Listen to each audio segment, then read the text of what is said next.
Hi hello నమస్తే welcome to mega 9 TV. నేను మీ జనని.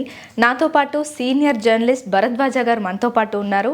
అయితే ఆయన అడిగి కొన్ని సినిమా విశేషాలు అలాగే పొలిటికల్ హీట్ని పెంచుతున్న కొన్ని విషయాల గురించి అయితే మనం మాట్లాడదాం. నమస్తే సార్. నమస్తే సార్. రీసెంట్గా మనం చూసుకుంటే 2 రోజుల నుంచి అదాని విషయం 2 తెలుగు రాష్ట్రాల్లో హీట్ని పెంచుతుందని చెప్పొచ్చు. అటు జగన్కి ఇటు రేవంత్ రెడ్డికి ఇద్దరికి సంబంధం ఉంది అని అయితే మాట్లాడుకుంటున్నారు. దీని మీద మీ అభిప్రాయం ఏంటి సార్? యాక్చువల్గా ఇతని మీద కేసు బుక్ అయింది అమెరికాలో. అంటే ఫైనాన్షియల్ ఇన్స్టిట్యూషన్స్ని మభ్యపరిచి ఆర్థిక లావాదేవీల విషయంలో ఆయన నేరానికి పాల్పడ్డాడు అనేది క్రైమ్. అయితే ఈ అమెరికాలో బుక్ అయినటువంటి కేసుల్లో వీళ్ళందరూ ఎలా భాగస్వాములు అవుతారు, అది జగన్మోహన్ రెడ్డి కావచ్చు ఎవరైనా అనేది ఇక్కడ ప్రధానంగా వినిపిస్తున్నటువంటి మాట. అయితే ఒక సెక్షన్ ఆఫ్ మీడియా జగన్ సీరియస్గా ఇన్వాల్వ్ అయి ఉన్నాడు దీనిలో అని వార్తలు సర్క్యులేట్ చేస్తున్నారు. దీనికి ఒక ఆధారం ఉంది, ఆధారం లేదు, ఏదో జగన్ పేరు పట్టుకొచ్చి మాట్లాడుతున్నారు అని అంటున్నారు. కానీ ఒక ఆధారం ఏంటంటే ఇది టోటల్గా పవర్ సెక్టార్కి సంబంధించినటువంటి కార్యక్రమం.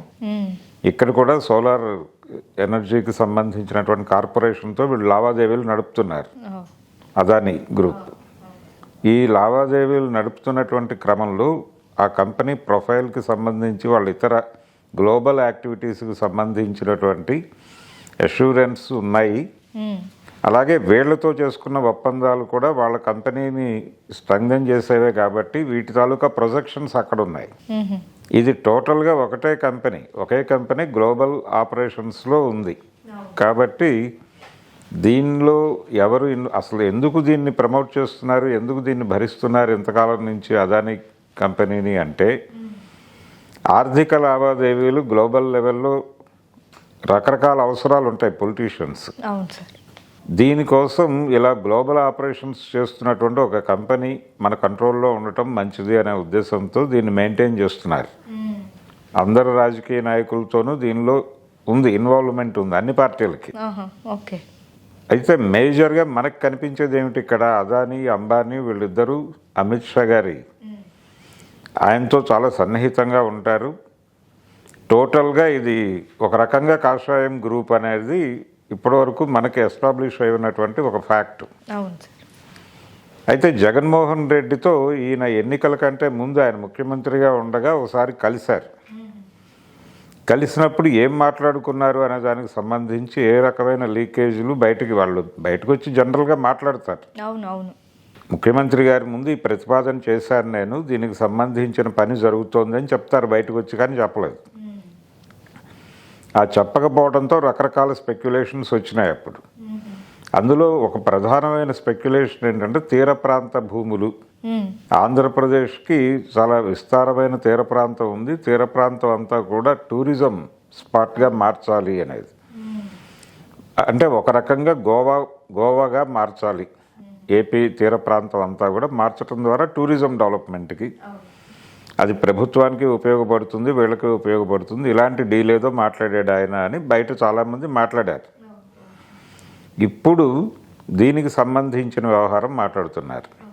ఆల్రెడీ ఏపీలో ఈయనకు సంబంధించినటువంటి పవర్ ప్రాజెక్టుల వర్క్ జరుగుతోంది. జమ్మలమడుగులో గొడవ చూసాం మొన్న.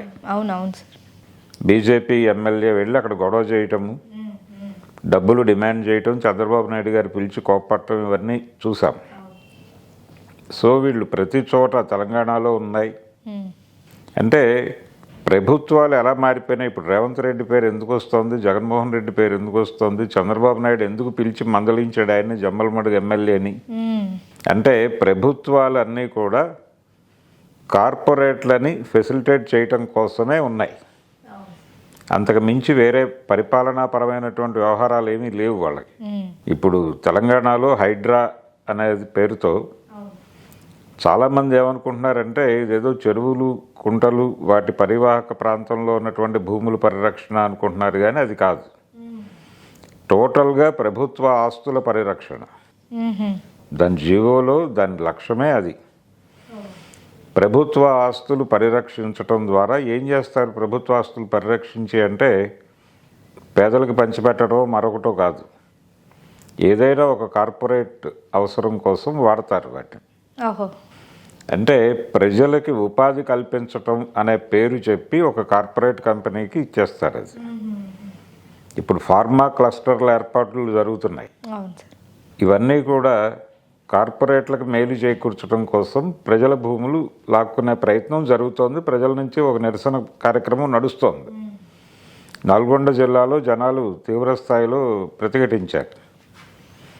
నిన్న కాక మొన్న కొడంగల్లో కూడా దాదాపు అదే జరిగింది. కాబట్టి ప్రభుత్వాలు ఇలా మారిపోయి చాలా కాలమైంది. 95 నుంచి జరుగుతోంది ఇది. అందుకనే 95కు ముందు రాజ్యాంగ పదవులు నిర్వహించిన ముఖ్యమంత్రులు కావచ్చు, ప్రధానమంత్రులు కావచ్చు, వాళ్ళ ఆస్తులకి 95 తర్వాత అధికారంలోకి వచ్చిన వాళ్ళ ఆస్తులకి చాలా తేడాలు ఉంటాయి. వీళ్ళు చాలా మ్యాసివ్ స్కేల్లో సంపాదించారు. 95 తర్వాత వేల కోట్లే. అవును సార్.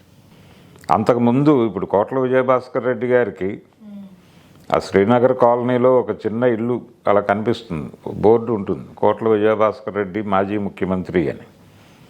అంతే వాళ్ళ రేంజ్. ఇప్పుడు పరిస్థితి అలా కాదు. ఇప్పుడు ముఖ్యమంత్రులని చూడటమే చాలా కష్టం. ఏ ముఖ్యమంత్రి అయినా కావచ్చు. వారిని కలవాలంటే చాలా ప్రొసీజర్. ఆ రోజుల్లో అలా ఉండేది కాదు. ముఖ్యమంత్రిని సెక్రటేరియట్కి వెళ్ళి కలిసే పరిస్థితి ఉండేది ఎవరైనా. ఒక రోజంతా అక్కడ కేటాయించగలిగితే ముఖ్యమంత్రిని కలవటం అనేది పెద్ద విషయం కాదు. కానీ ఇప్పుడు పరిస్థితి అలా కాదు. దానికి చాలా లాబీయింగ్ చేయాలి. లైజానింగ్ వాళ్ళు వచ్చేసారు మధ్యలో. కాబట్టి ప్రపంచం మారిపోయింది. ప్రభుత్వాలు కార్పొరేట్లను ఫెసిలిటేట్ చేయటమే వాటి ప్రోగ్రామ్గా ఎప్పుడైతే మారిపోయిందో రకరకాల ప్రయారిటీస్ వచ్చినాయి. వీళ్ళందరికీ కార్పొరేట్ వాళ్ళతో విపరీతమైన సంబంధాలు వచ్చినాయి. అందుకని ఇప్పుడు అదానీ అమెరికా కేసుల వ్యవహారంలో ఆయన అక్కడ ఫైనాన్షియల్గా అంటే ఫైనాన్షియల్ ఇన్స్టిట్యూషన్స్తో గొడవలు ఉన్నాయి ఆయనకి. అమెరికాలో ఆయన రకరకాల చోట్ల రకరకాల లోన్స్ తీసుకుని వాటిని డిస్టర్బ్ చేశాడు. ఆ వైలేషన్స్లో ఆయన వారు ఉన్నారు కాబట్టి ఇప్పుడు కేసులు నడుస్తున్నాయి. అందుకు విచిత్రంగా ఇక్కడ ఏ పొలిటీషియన్ కూడా ఆయనకు మద్దతుగా మాట్లాడటం లేదు. అంటే నిన్నటి వరకు అదానీ భారతీయ జనతా పార్టీకి వెన్నుపూస అని మాట్లాడారు చాలామంది. ఇప్పుడు భారతీయ జనతా పార్టీ కూడా సైలెంట్గా ఉంది, మాట్లాడట్లేదు. అంటే కారణం ఏంటి? ఇంతకుముందు కూడా ఆయన మీద ఇలాంటి ఆరోపణలు వచ్చినాయి. వచ్చినప్పుడు ఆయన చాలా తేలిగ్గానే బయటకు వచ్చేసాడు దానిలో నుంచి. స్టాక్ మార్కెట్ కుంభకోణంలో ఆయన పేరు చాలా ప్రముఖంగా వినిపించింది, కానీ బయటకు వచ్చేసాడు ఇప్పుడు. సో ఇప్పుడు ఇందులో నుంచి కూడా బయటకు వచ్చేస్తాడు. బయటకు వచ్చిన తర్వాత మళ్ళీ భుజాన్ని వేసుకుంటారు ఆయన. అప్పటి వరకు ఈ గందరగోళం ఉంటుంది. కాకపోతే ఇప్పుడు దేశవ్యాప్తంగానే కాదు ప్రపంచవ్యాప్తంగా పుకారు రాజకీయాలు నడుస్తున్నాయి. అంటే ఏదో ఒక వదంతి పుట్టించాలి రోజు.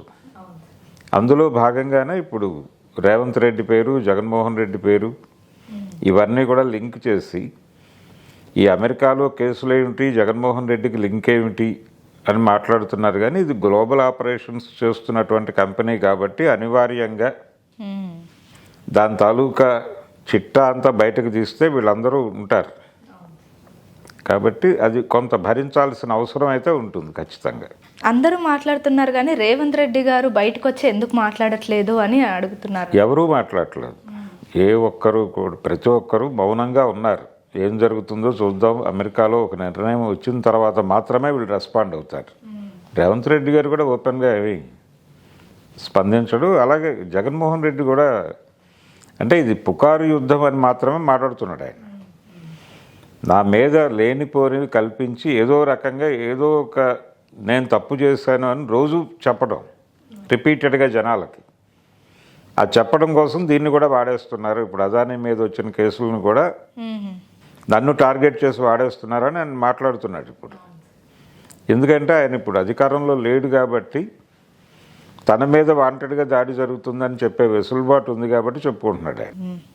ఈయన అధికారంలో ఉండి మాట్లాడదు కదా డెఫినెట్గా.